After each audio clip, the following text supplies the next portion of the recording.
Hey guys, good evening to everyone and thank you so much for joining. So yesterday we discussed about what are the different types of ports and what are the classification of the ports, and also we have seen couple of ports associated with protocol and also protocol.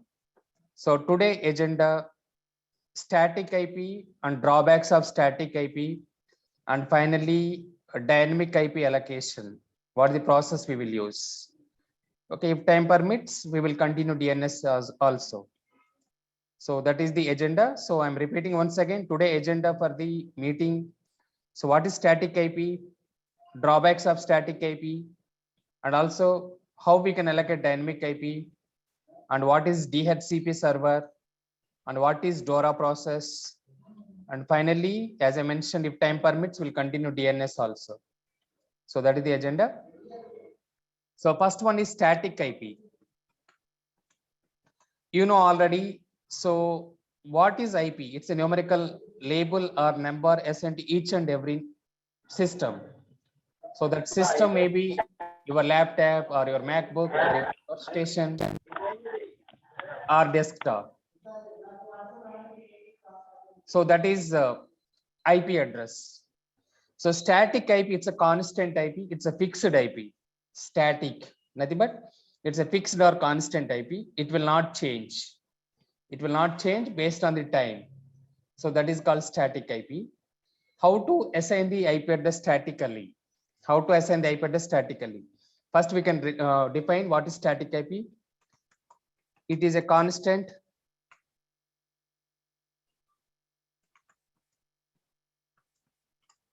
or fixed IP assigned to system. So that is static IP. So how to assign the static IP? I will show you. So example, consider laptop or MacBook or workstation or desktop, how to assign the IP address statically. So I will go to my laptop and I will show you how to assign this static IP. So I'm going here, internet connectivity, then network and internet settings. Then I will go to network and internet. Okay. So then I will go to, I think it's advanced network settings. Click on this one. Then you can see more network adapter options. Click on this more network adapter options. Now you can see one is Ethernet, second one is Wi-Fi. So these two things are there. So for Wi-Fi, one MAC address will be there, obviously. For Ethernet, one IP address will be there. This is what I said. For every Ethernet interface has one physical address that is called MAC address. So example, now Zscaler, it's one of the proxy. Right now it is disabled in my laptop. If I want to assign one of the IP address to this particular Ethernet, in that scenario, I have to click on this one and I have to click on properties. So then I have to go to Internet Protocol version 4, IPv4. So IP is nothing but Internet Protocol. So V4 means version number 4. So I clicked on that particular IPv4, then click on properties. So now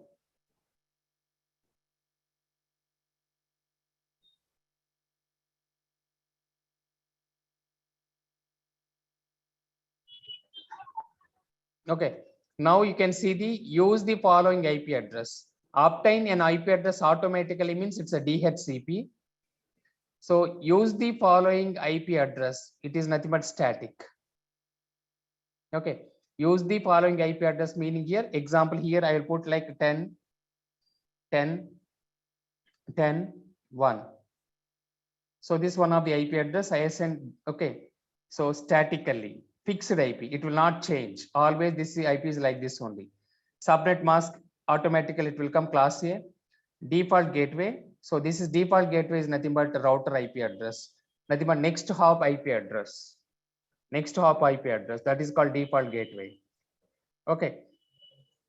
So next one is use the following DNS server address.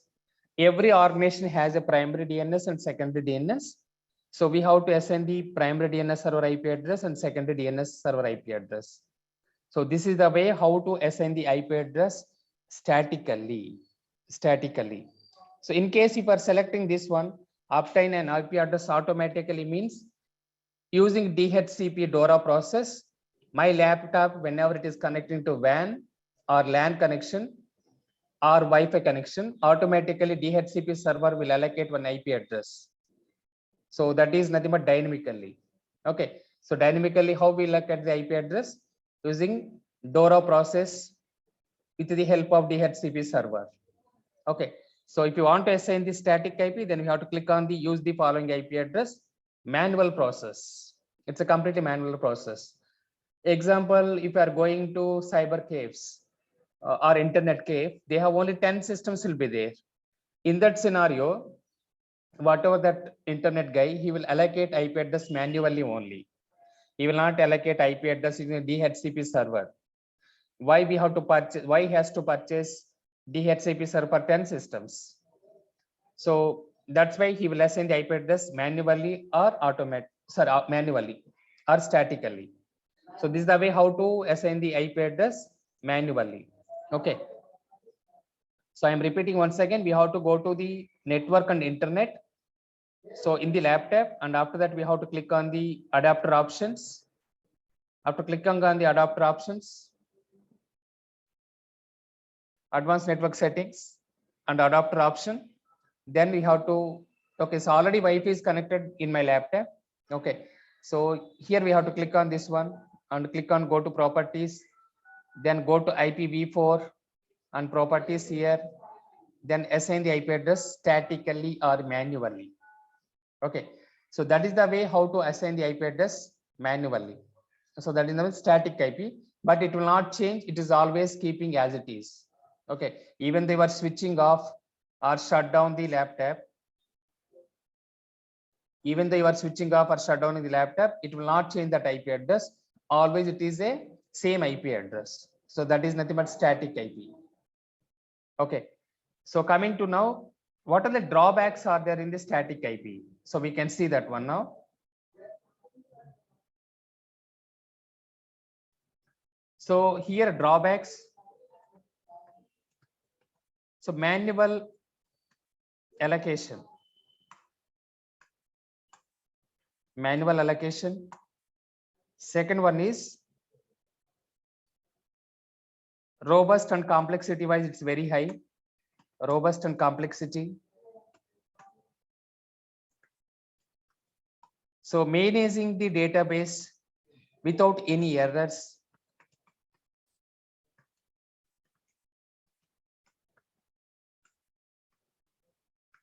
Managing the database without any errors. So next one is IP conflict. So, and also it is a time consuming. So time consuming. So example, consider maybe you can take Gachibowli Wipro. Maybe 30,000 people are working in Gachibowli Wipro. So for all those employee laptops, if you want to assign the IP address manually, it will take a lot more time. And also it will take time consuming process. Even we have to maintain the proper database, that may be Excel sheet or maybe any other database. So we have to put the X user, this is the IP address, Y user, this is the IP address, and this is the department he belongs to, Z user, this is the username and which department he belongs to, and so on. So in such a way, for 30,000 machines, if you want to maintain the entire database, it's very difficult. It's a very complex process. Very complex process. Not only that one. Example, for two machines, if are assigning the same address, then conflict or collisions will occur. Example, X user we assign 10.10.10.1. Y user you assign 10.10.10.10.1. In that scenario, computer it will not accept. It will show like IP conflict.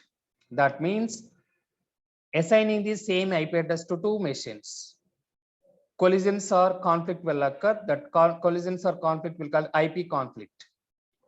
So these are all some of the drawbacks are there using static IP. For enterprise level,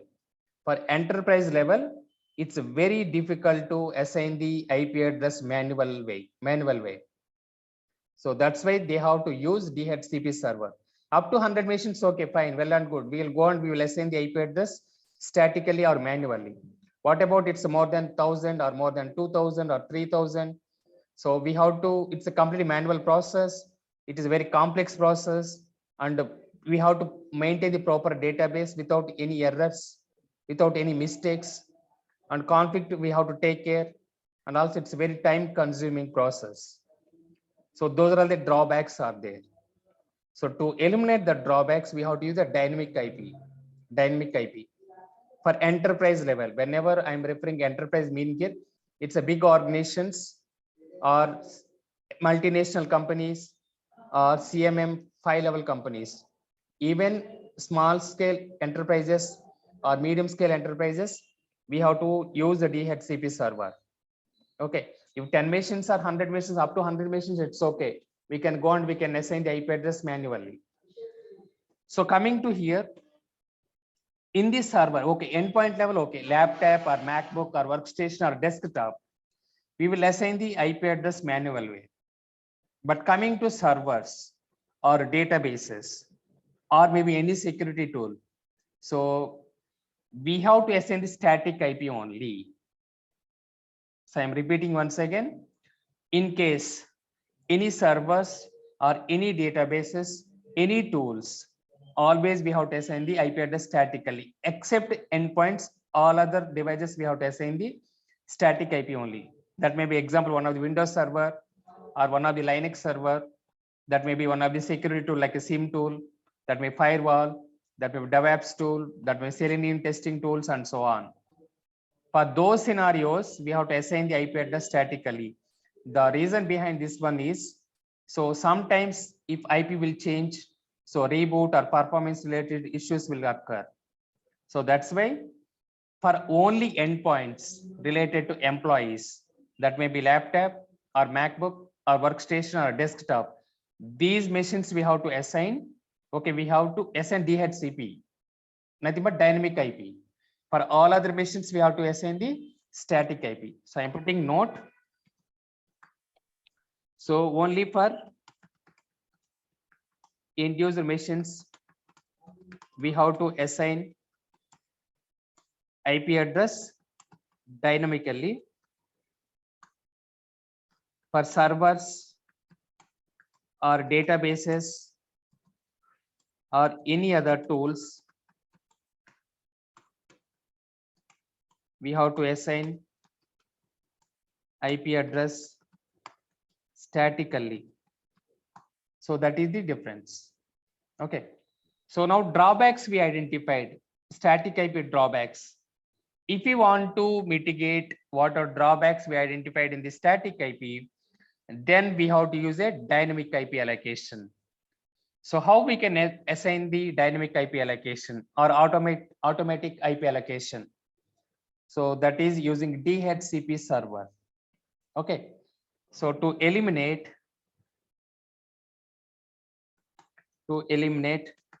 drawbacks of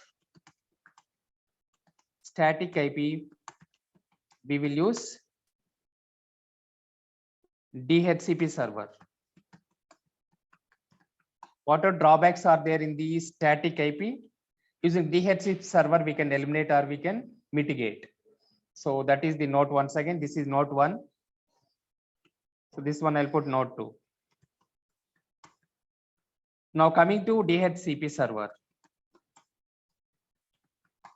DHCP server. So what is this DHCP server will do?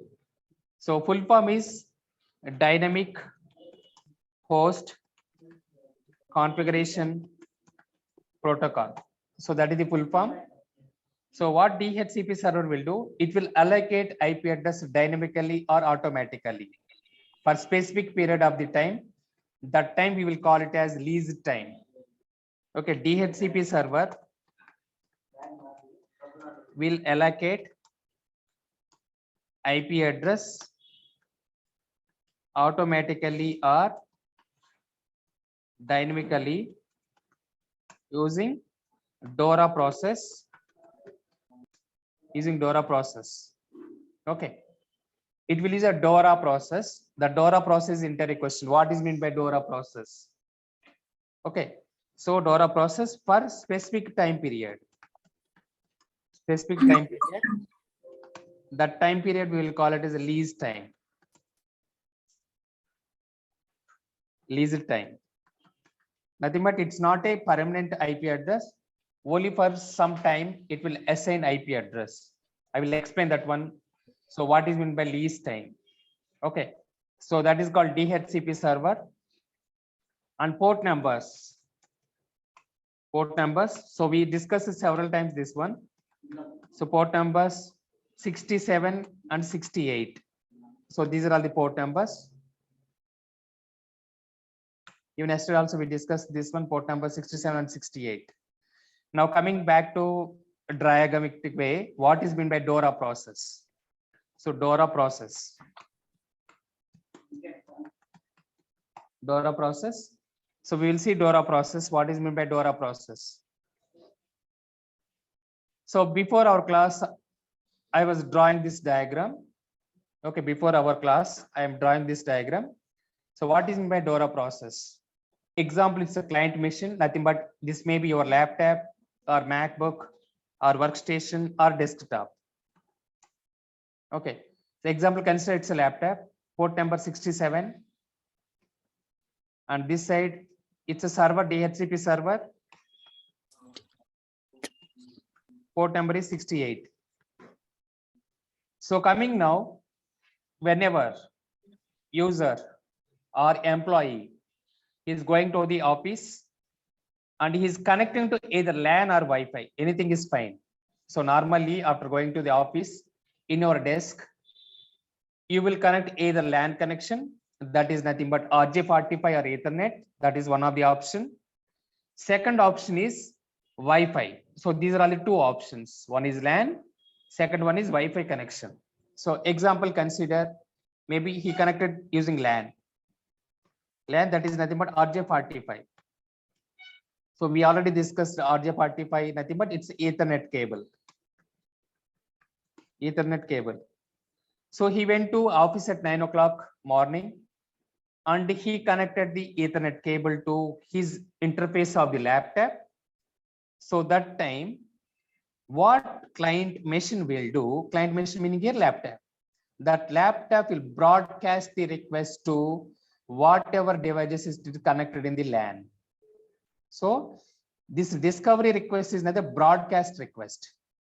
It's a broadcast request. Once end user or employee is connected either Wi-Fi or LAN, in that scenario, that request will go via broadcast. That means that discovery request will go to the different machines. Different machines. Now DHCP server will respond back stating that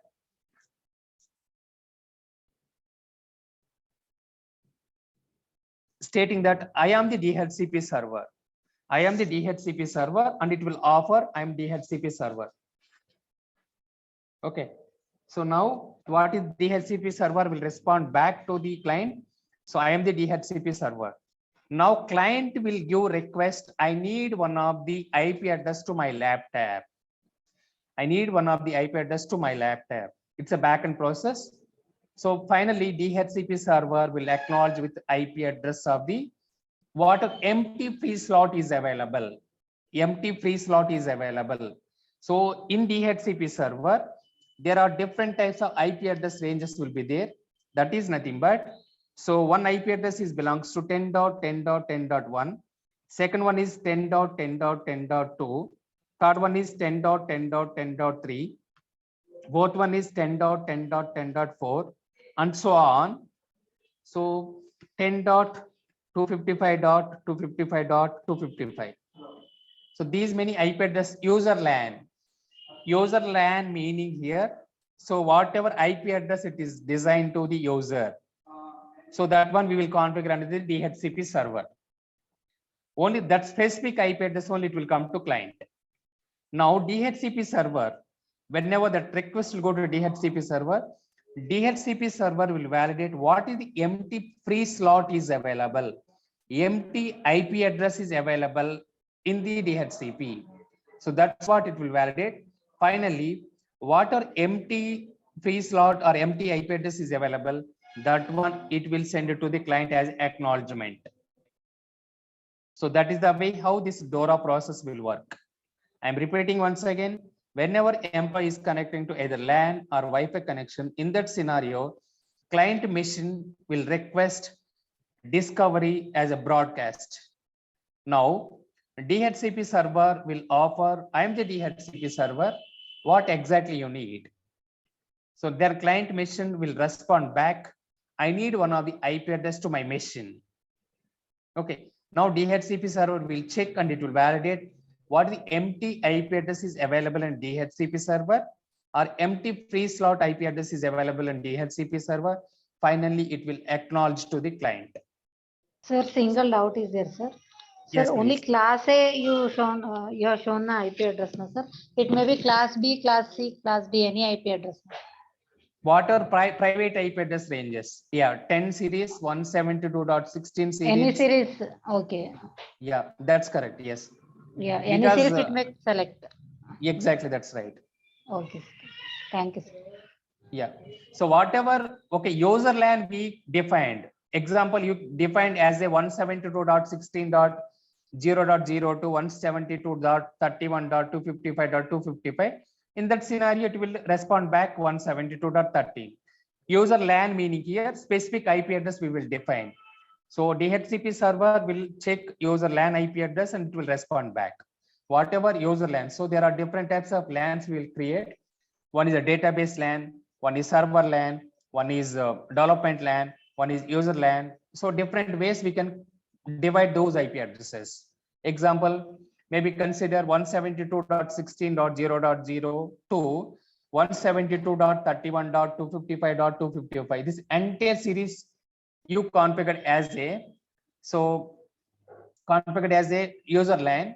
In that scenario, DHCP server will validate whatever empty free IP address is available within this range. Then it will respond back. Clear? Sir, sorry, sir, one more doubt is there. Yeah. Here, user having the right to demand whichever class is required, IP address class is required for him. No. It's not like that. It's not like no. He doesn't have that right. He doesn't give any order or command. So whatever network admin team or Windows admin team, most of the cases it's a network admin team, they will configure DHCP IP addresses. So network admin guy normally he will define the range of the IP addresses to the end user machines. So whatever he defined or he configured, so that particular IP address only will come to the client machine. Thank you, sir. You're welcome. Yeah. So yes, please. Sir, means every day when the session completes, the employee will get a new IP address, sir? Yeah, that is what I have to explain now. You asked the question. I will explain that one now. Okay. Thanks. Now coming back, example. So you went 9 o'clock to office. You connected to LAN. Okay. So that time DHCP server validated empty free slot is available. And that empty free slot IP address is 10.10.10.1. So this is the IP address, say free slot or free IP addresses or empty IP address is available. Then the particular IP address, it will come to client machine. Now, so 10 o'clock you have meeting is there.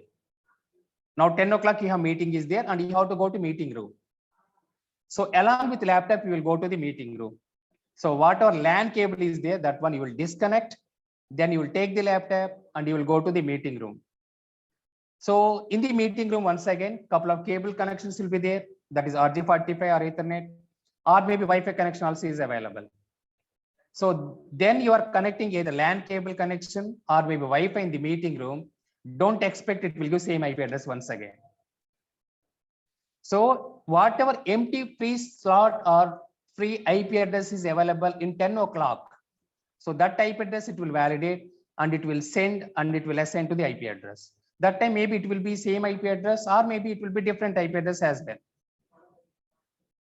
Clear? Yes, sir. Thank you.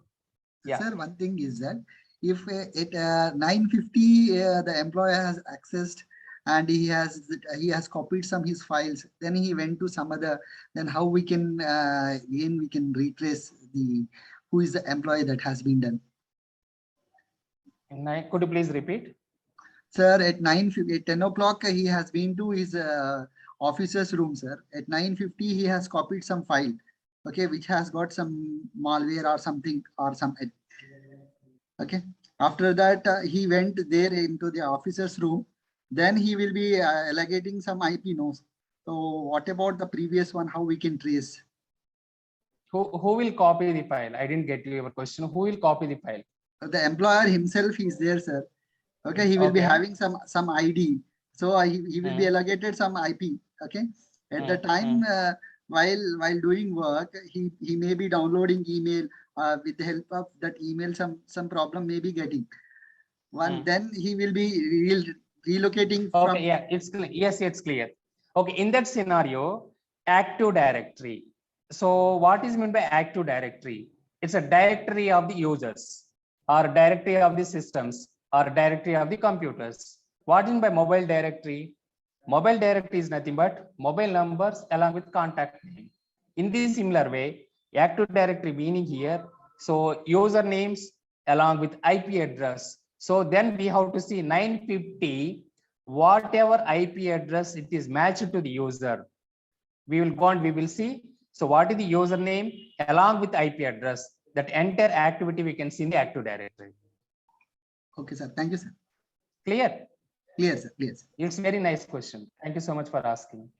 Sir, one question from my side. Yeah. For example, if one employee sat on workstation at 10:30 and the same employee and that person changed to a different workstation at 11:30, so IP address will get changed, right? Yes, it will. All No, right. no. See, if it is in the LAN and that particular power is not switched off, power did not gone. Okay. So using LAN with a static one did not change anything. So in that scenario, user account only will change. So in that scenario, Windows admin guy, he will create two accounts. One is X user, second one is Y user. So, but IP address will be same as it is. Right, sir. So this IP address will be allocated by a network engineer, right? Yes, it is network admin. Yeah. Okay, right, sir. Fine, sir. Thank you. Yeah, this is also a nice question. Yeah. Yeah. So Sir, this. sir, Please. just one question. You mentioned that there is some lease time also. For that duration, the IP remains the same for a system. So if the system disconnects from the network and he connects back, so does the lease continue with the same IP? Lease time means don't expect it's like a 1 hour specific time. So Okay. that means here that may be 5 minutes, that may be 1 minute, that may be 2 minutes. It may be disconnected means it will change automatically. Lease time Okay, meaning here it's not exact time basically. That is mean by lease. Okay. So if reconnects, the DORA process will again initiate. Yes, yes, exactly. Once again, example, one of the system is power has gone. Example. In that scenario, it will be disconnected obviously. So maybe you will disconnect the cable, whatever it may be. Once again, DORA process will be initiated. Yes, it will be. It will change the IP address. Correct.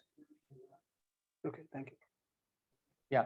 So leisure time means see in our land or maybe shop or maybe any other rental agreement and so on. That lease time is a compulsory condition. You have to take for 1 year, or you have to take for 2 years, or maybe you have to take for 3 years. But here it is not like that. It's not a specific condition, will not defined by the DHCP server. So it is when lease time meaning here. So it's whatever time it is connected into the network. That is the meaning of lease time. Is it clear? Yeah, thank you, sir. Yeah, so this is the way how it will be normally DORA process will be initiated, and also automatically IP address will be assigned to the end user machine. Okay, so this entire process is called DORA process. It's an interview question. Whenever a DHCP they will ask in the interview, compulsory they will ask what is meant by DORA process. What is meant by DORA process? Now what I will do? So I will go and I will copy this diagram because I have to provide the notes to you in future.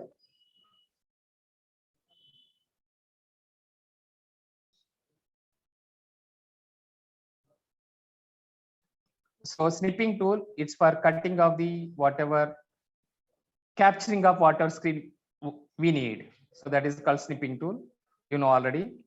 So I'll copy this one. So then I will paste it here. So then finally, we will go and we will define DORA process. So DORA process is used to allocate IP address automatically. So D means discover or discovery, O means offer, R means request,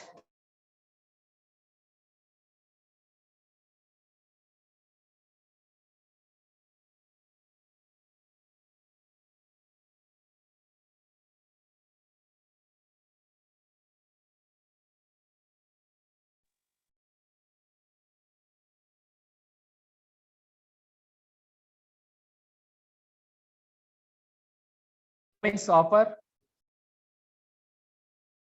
Next one, R means request,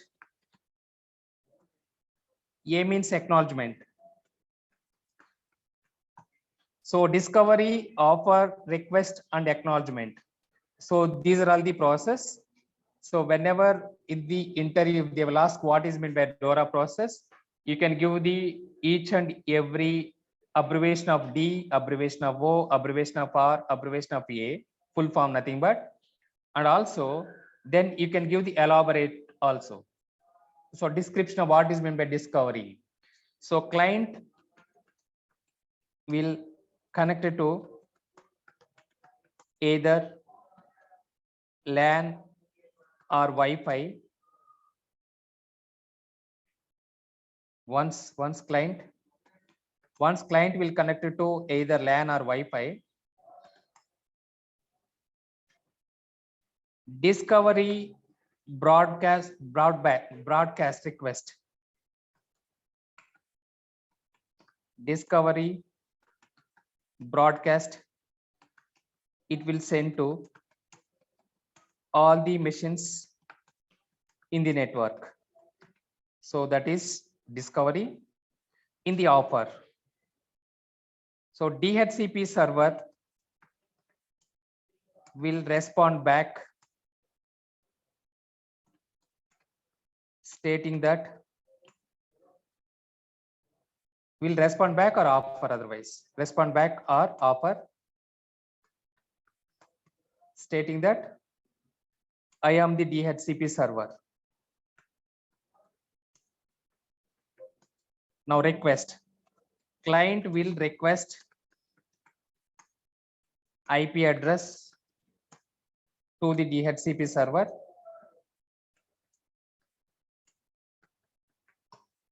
So finally DHCP server, so request I'll put capital letter. So DHCP server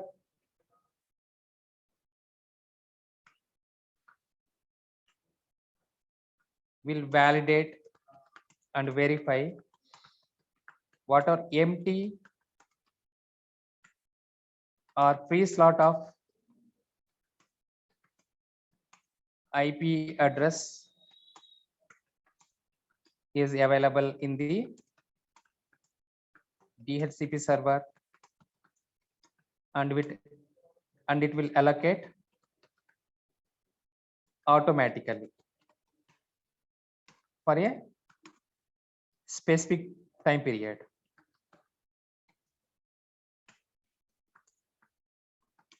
So that is nothing but acknowledgement. Okay. So these are all the process DORA. So DORA in the discovery phase, client will connect it to either Wi-Fi or LAN. So the discovery broadcast request will go to the, all the devices are connected in the network. So then DHCP server will offer back. So I am the DHCP server, what exactly you need from my side. Then request, client will provide the request to the DHCP server. So I need the IP address to my laptop or workstation or desktop or maybe MacBook. So finally DHCP server will acknowledge. So what a empty free slot or maybe empty IP address is available in the user LAN of the DHCP server, and it will allocate that particular IP address automatically. So this entire process we'll call it as a DORA process. DORA process. So now what DHCP server will do now? So it is allocating IP address automatically. Whatever drawback is there in the static IP, it is overcome, and also it is eliminating that particular drawback. So second one is it is also doing IP address management, IPAM. IPAM meaning here IP address management. IPAM is nothing but IP address management. So even it will do the managing of the IP addresses. So whatever user LAN we have defined, those IP addresses it will manage. So that is nothing but IPAM, IP address management. Okay, and there is no human intervention is required. So only first time it is required, that is network admin guy. So he will configure the respective total overall IP address, and whenever client is required, he will connect it automatically. So that is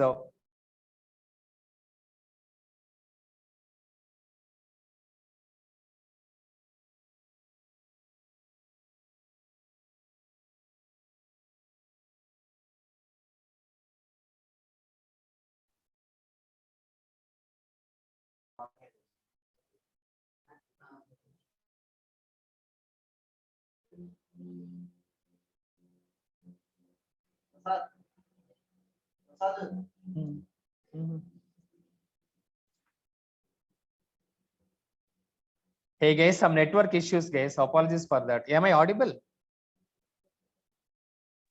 Yes, sir. Yes, now you are. Yes, Okay. sir. Thank you so Yes, much. sir. Yeah. So what are drawbacks? It is defined under static IP. That may be manual process. It is eliminated by DHCP server. Second one is database management. Also, it will be already eliminated by DHCP server. So there is no dedicated person is not required unless otherwise network admin side at the only one time initially network admin guy has to configure the user LAN in the DHCP server. That's all. Later there is no need of any dedicated person to monitor about the IP address allocation. If are assigning the IP address manually, one dedicated person is required. Okay, so then he has to monitor IP address allocated to which user, where which laptop, and so on. Okay, conflict will eliminate automatically. IP conflict will not come because this IP address management will be done by DHCP server. Okay, so what are drawbacks are there under the static IP? Those drawbacks will be eliminated using DHCP server. So most popular vendors are tools. Most popular vendors are tools. So related to DHCP server, obviously number one tool is Microsoft. So Windows Server, Microsoft, that may be 2008 or 2012 or maybe 2016 or 18 or 19 and 21. So anyway, 2008 and 2012 is outdated. It's a legacy servers and Microsoft is not providing any patch updates. So maybe we'll use the 2016 or 19 or 20 and 21. So one of the DHCP, one of the Windows server we have to configure as DHCP and we have to define that particular IP address. So number one tool in the all over the worldwide. So Microsoft is number one. Second one is Infoblox. Infoblox. So now competition, Infoblox is giving too much competition to Microsoft. Infoblox is giving too much competition to Microsoft. Okay, so maybe in future it will give the, maybe it will overcome also. Nothing but market capturing is doing by Infoblox. Most of the organizations, they are moving from Microsoft to Infoblox in the DHCP server point of view. DHCP server point of view. Okay, so how the Infoblox will look like. So Infoblox. EDI. So it's one of the very popular tool. You can see the Infoblox Transit DDI, DNS, DHCP, IP address management. So DNS, anyway, we have separate topic is there, so that we can see. And DHCP and IP address management, it's a part of both DHCP server, DHCP and IPAM. So these are two are part of DHCP server. So even it has a capability of DNS server also. So these three things will be done by Infoblox. Now it is giving this tool, whatever I am showing right now in the screen. This tool, it is showing lot of market capturing. Nothing but everyone is migrating from Microsoft to Infoblox tool. Okay, it's a hardware device. Even it will provide DNS security as well, along with the DNS, DHCP, IP address management, and also DNS security. So that is one of the good product right now in the market. Okay. So these are all the two tools right now, very popular tool related to DHCP and IP address management. So that's all about static IP and dynamic IP. Now we can go to another topic, that is DNS. So DNS server. So DNS full form is domain name server. You know already. What is the port number? Port number? 53. 63. 53. Yeah, 53. So yeah, DNS domain name server and port number is 53. Okay. So what exactly DNS will do? What is the functionality of DNS?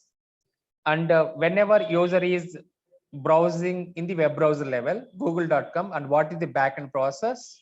Or the backend process? So we can see that one. And also we have DNS records. DNS records. We can see the DNS records as well. Okay. First DNS.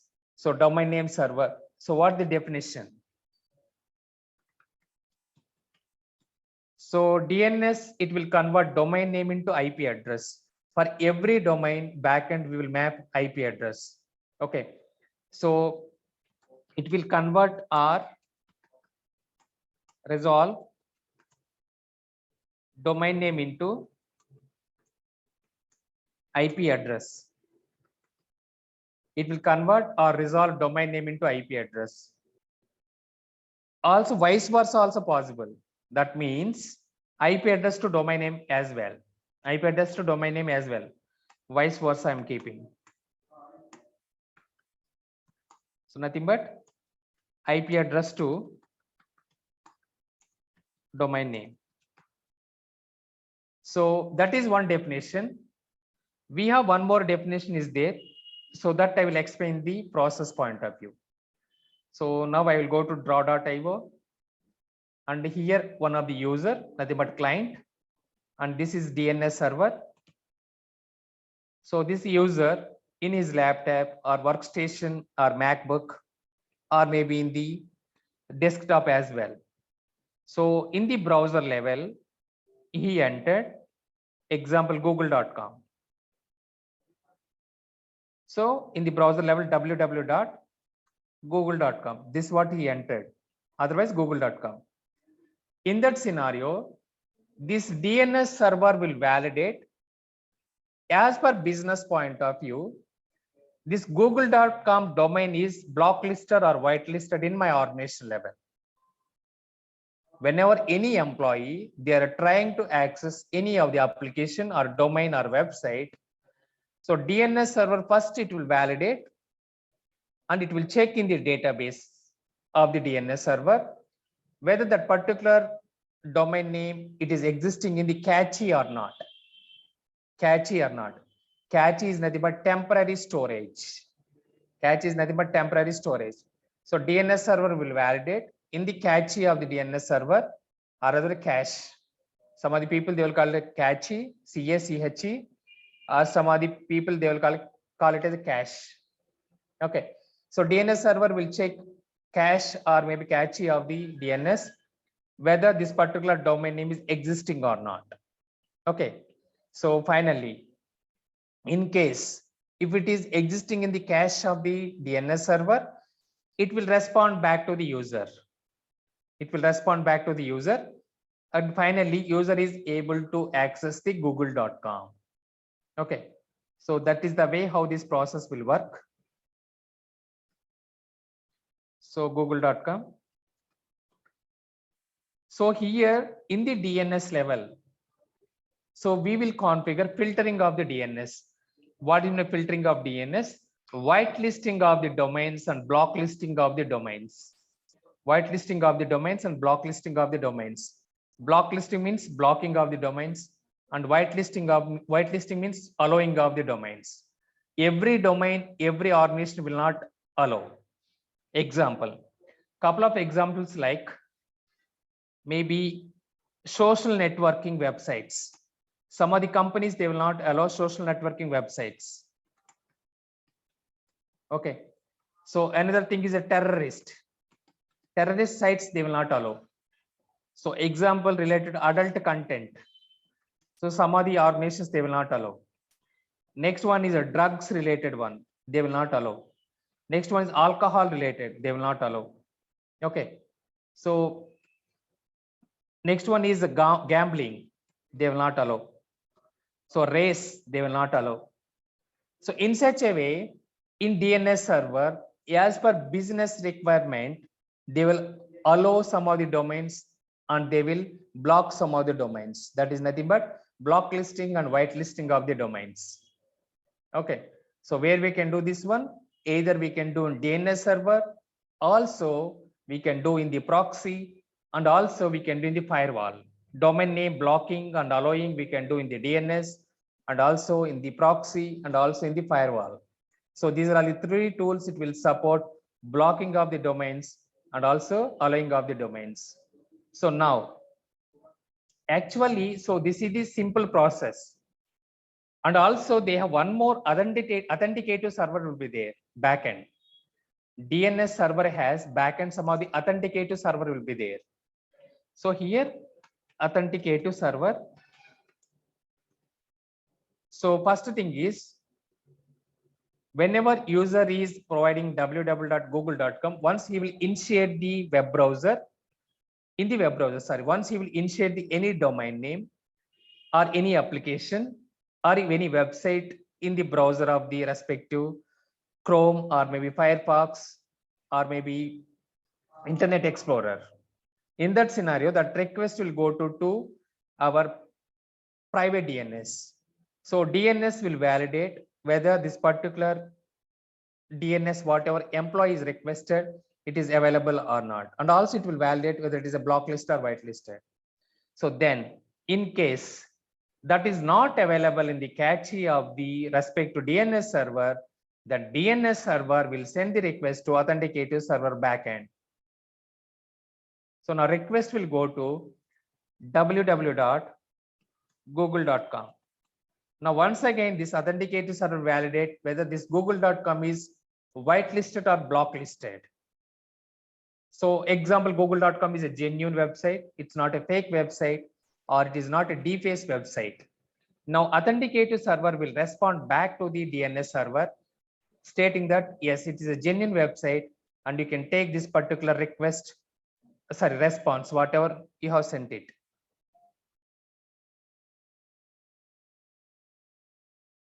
So now response will come back from authenticator server to DNS server.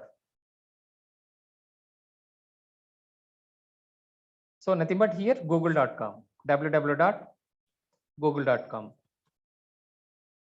Now DNS server, so it will put in the cache. So cache. So it will store here. So google.com.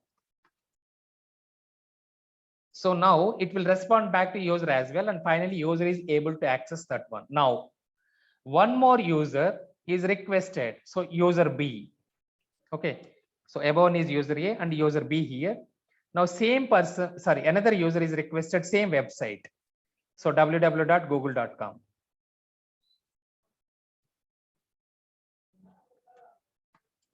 Now in this scenario, DNS server will check the cache whether that google.com is existing or not. So now it is available in the cache of the DNS server. Then finally it will respond back to the user. So backend process will not happen now. It will not send that request to the authenticator server. So now whatever existing cache, it will look and it will respond back to the user B. And finally, user B is able to access the google.com. So this is the way how this process will work. I'm repeating once again, whenever user is trying to access or initiating any connection related to domain in the browser, that request will go to DNS server. DNS in the cache it is available. Then it will send it back to the user in case if it is not available. So then it will send that request to the authenticator server. Authenticator server will validate whether it's a blocklisted domain or whitelisted domain. If it's blocklisted domain, then it will respond back to DNS server, and DNS server will respond back to the user, and finally user is not able to access because it's a blocklisted domain. If it is a whitelisted domain, then authenticator server will respond back to the DNS server. DNS server will put into the cache of the DNS server, and it will also respond back to the user, and finally user is able to access the google.com. So now another user is trying to access the similar website or domain, then request will go to the DNS server.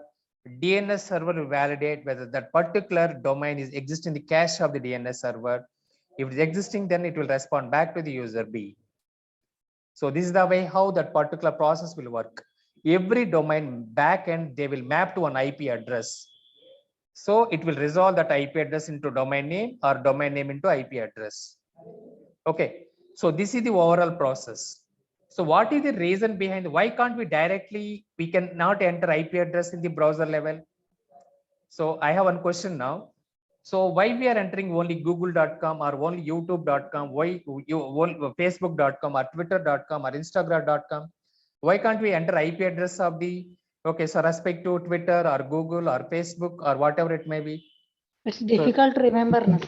I can't remember, sir. Yes, that's perfect answer.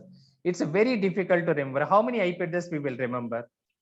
It's very difficult to remember. So that's why normally for every IP address, we will assign one of the name that is nothing but domain name or computer name or system name or host name, for easy way of understanding and easy way for identifying. Okay, so that's why. So now in future, we can discuss about one of the attack in the DNS server that is called DNS spoofing.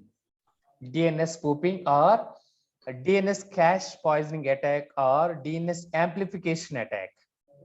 In future, under network and cyber attacks, we will discuss one of the attack name is called a DNS cache poisoning attack or DNS spoofing attack or DNS amplification attack. In that scenario, attacker will compromise DNS server or maybe attacker will compromise authenticator server. Then finally, when the user is giving the request related to websites, already he compromised DNS server, that request will go to the attacker. Now attacker will send the deface website. Deface website meaning here fake website, malicious website, that is attacker website. If you are clicking on that particular website, that's all, your system will get compromised.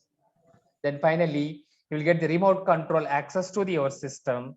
Then he will ask money or maybe he will copy data of the machine in our laptop, whatever it contains. So that is called DNS cache, spoofing or poisoning or amplification attack. Okay, so that we can discuss later. So Sir, same. actually, cache is the memory, no, sir.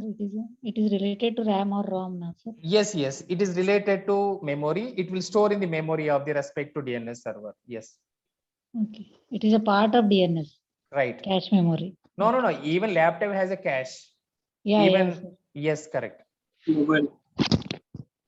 So that There's is about what. Yeah. Some space in the DNS, no, sir. Yes, DNS exactly. cache. Right. Yes. Okay, sir. So this is the entire process.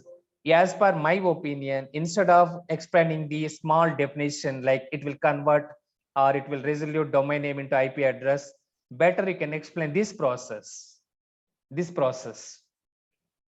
When the user is trying to access any of the website, that request will go to DNS server and DNS server will validate in the cache of the DNS server.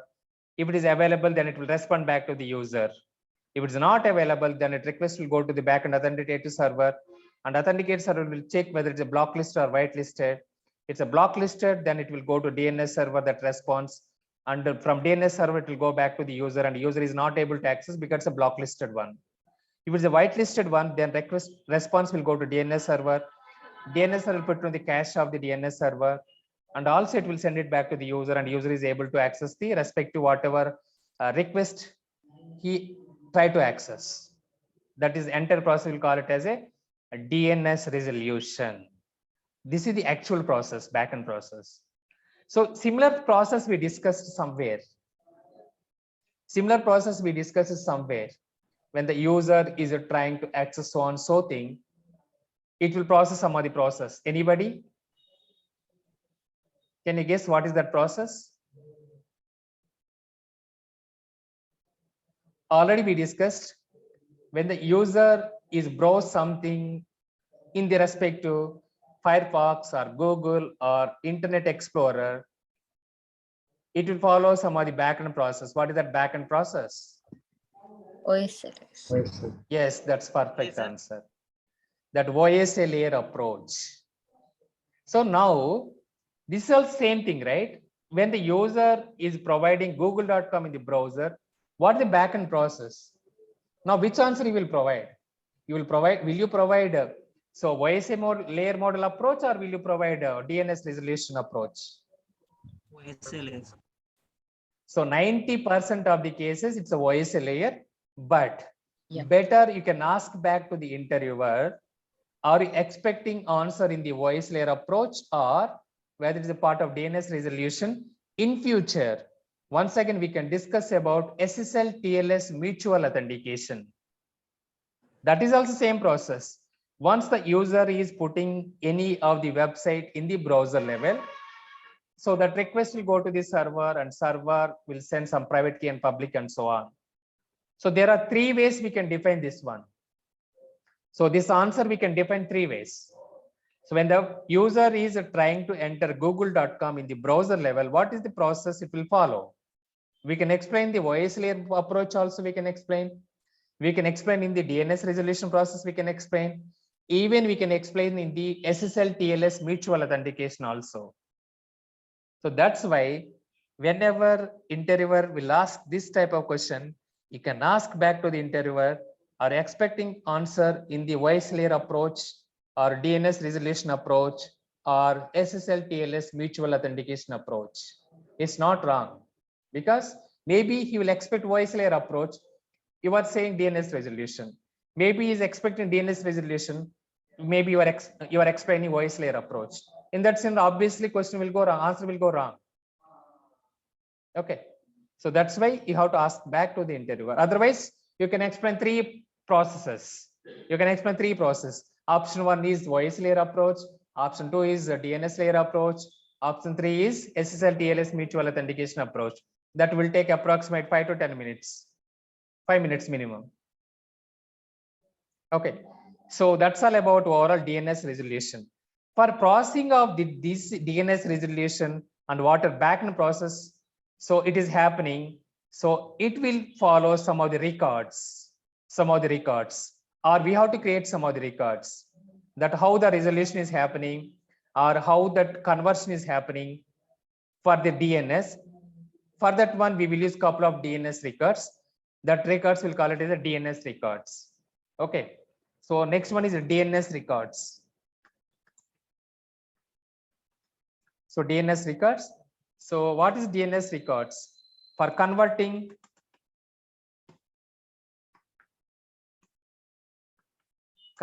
or resoluting domain name into IP address, we will create couple of records called as DNS records. So we have more than 15 DNS records are there. So we will discuss couple of important records. So DNS record, first record, A record. First record is A record. So A is nothing but its authentication record or authoritative record. So what it will do, so what the importance of A record? It will convert domain name into IPv4 address. IPv4 address. So second one is, so nothing but once you are entering google.com, it will convert back into 8.8.8.8. Okay, so that is meant by, so A record. Next one, we have one more record. So otherwise I'll give here. So example, google.com converted into 8.8.8.8. So that is the example. Second one is Fourier records. It's not a quadrant A. Quadrant A means 1/4 A. Quadrant means 1/4. So here this is Fourier record. Okay. So what this record will do? So it will convert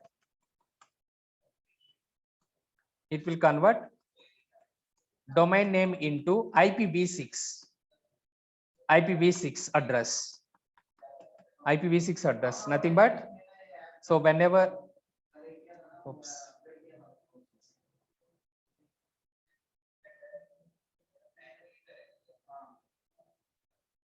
Whenever you are entering any of the domain name, it will convert into IPv6 address. So that is Fourier records.